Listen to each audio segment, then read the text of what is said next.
Assalamualaikum warahmatullahi wabarakatuh. Waalaikumsalam warahmatullahi wabarakatuh. Ya, satu kesyukuran yang menurut saya luar biasa sekali ya, karena kita tiga orang ini adalah orang yang pernah menikmati tempat apa namanya itu, kampung Inggris ya, kampung Inggris di Desa Tulung Rejo, Kecamatan Pare, Kabupaten Kediri, Provinsi Jawa Timur ya. Dan tentu masing-masing kita punya kisah yang menarik.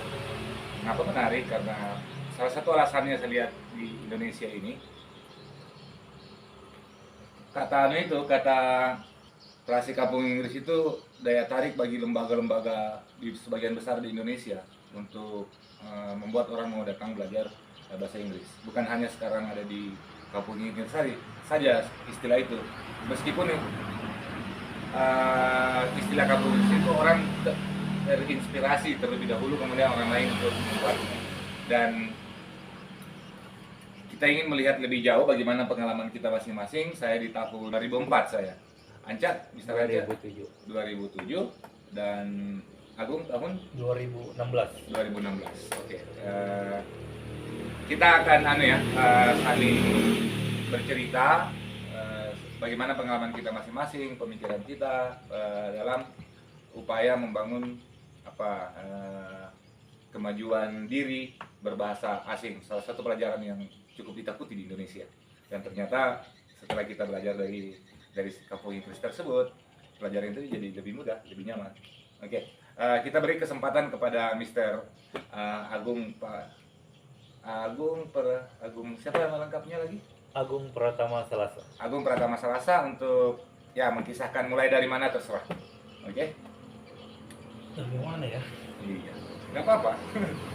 Karena ini cerita santai kan, diskusi. Kita pergi ke Pare itu di tahun yang berbeda. Mungkin ada atau pasti kayaknya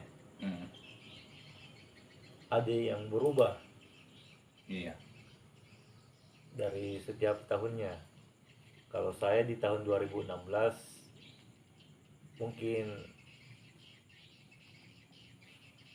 apa ya? Mungkin tidak sesuai lagi sama yang Di zaman sebelumnya. Zaman sebelumnya. Ya. Kira-kira di zamannya Agung itu seperti apa yang kondisinya dulu pada saat itu? Kondisinya pada saat itu yang menarik dari Pare yang saya dapat sebelum kalau saya coba bandingkan sama kegiatan saya sebelum ke Pare itu di budaya belajarnya. Budaya belajar ya. Oke. Seperti apa itu budaya belajarnya? Yang dimana kalau di Pare itu hampir setiap sudut kita ketemu dengan orang-orang yang belajar seperti itu. Pada tahun 2016 jadi di setiap tempat ujung ke ujung itu orang belajar semua itu? Iya, pasti ada. Ada. Baik di kantin, di pinggir jalan, bukan hanya di ruang-ruang kelas. Benar sekali. Wah, luar biasa ya. Anca? Oke. Perkenalkan nama saya Fajar Hamzah, yang biasa dipanggil di RBB itu Mr. Anca. Ya, Mr. Anca ya. Oke. Saya ke Pare itu 2007. Selisihnya dari situ. Waktu itu saya belum kuliah, tetapi teman-teman saya itu yang ke Pare semua 97% itu dari Asadia. Pesantren. Berarti anak SMP SMA? Yang alumni Asadia. Alumninya. Dan ada juga yang belum. Luar biasa ya? Ya, dan ada juga yang belum. Berarti dia cuti atau gimana? Memang diizinkan. Diizinkan oleh pesantren tersebut. Ya. Dan ada pun yang mahasiswa itu dia cuti semester itu. Dan waktu di dalam perjalanan saya tidak tahu apa itu Kampung Pare. Iya, iya, iya. Saya tidak tahu apa itu Kampung Pare. Waktu itu Mr. Ancel sudah kuliah atau belum? Belum, Belum. belum. Saya SMA waktu itu. Hmm. Dan saya tanya, saya juga tidak mengerti kenapa mereka pergi belajar, sedangkan kursus bahasa Inggris di Makassar itu banyak. Itu yang mengherankan saya. Terus saya pikir di sekolah itu atau di kampusnya mereka itu belajar bahasa Inggris lebih bagus. Itu kenapa mau Ke tempat yang jauh. ke tempat yang jauh?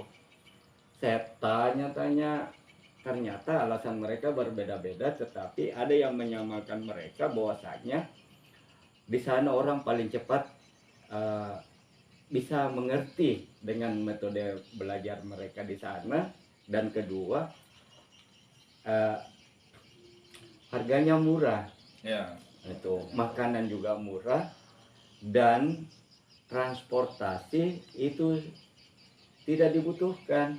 Maksudnya tidak seperti Oh, naik sepeda. ya, hanya naik sepeda, jalan kaki itu gampang dijangkau lah. Ya, Itu mengurangi polusi. ya, dan itu sangat sesuai dengan, karena dia bisa dimaklumi karena teman-teman saya itu juga dari desa semua. Jadi dia itu ke Pare itu seperti mereka kembali ke kampungnya sendiri. Oh, iya, luar biasa ya. Itu. Seperti ke kampung Ya, aja. seperti di kampungnya sendiri itu. Feel like at home. Ya. Dan yang menarik buat saya itu, saya tanya, apa orang tuamu mengizinkan ini? Sebahagian bilang iya, yang dari kalangan mahasiswa, sebagian bilang tidak. Karena ini pertaruhannya. Karena dia bilang kalau kita sudah dari kampung Inggris itu, kita tidak usah terlalu setengah mati belajar di kampus. Karena di sana sudah dipelajari semua, katanya waktu itu. Ya, membuat kamu makin Ya. tertarik ya. Ya, jadi saya bersama dengan mereka, saya kenal itu ada diturunkan di perwakilan yang namanya SET. Terus saya pulang ke Surabaya, dan ada gelombang kedua mahasiswa waktu itu. Pelajar sekolah, mahasiswa. Itu dan termasuk anak yang mau pertukaran pelajar ke Amerika waktu itu. Ya. Tapi satu sudah diterima yang di Gontor itu untuk pertukaran itu, yang mengajar pertukaran pelajar di Gontor itu. Ya. Itu. Dan mereka saya antar ke Asep, dan mereka bilang, sudah kamu belajar di sini bahasa Inggris saja daripada kamu pulang karena belum juga tamat, kamu di sini tidak sia-sia kamu nanti itu. Saya pikir, saya tidak tahu ini bagaimana caranya belajar bahasa Inggris. Sudah di sini, kau ini sudah masuk di rahimnya Inggris ini. Nah, ya. Dia bilang begitu. Oke. Sip.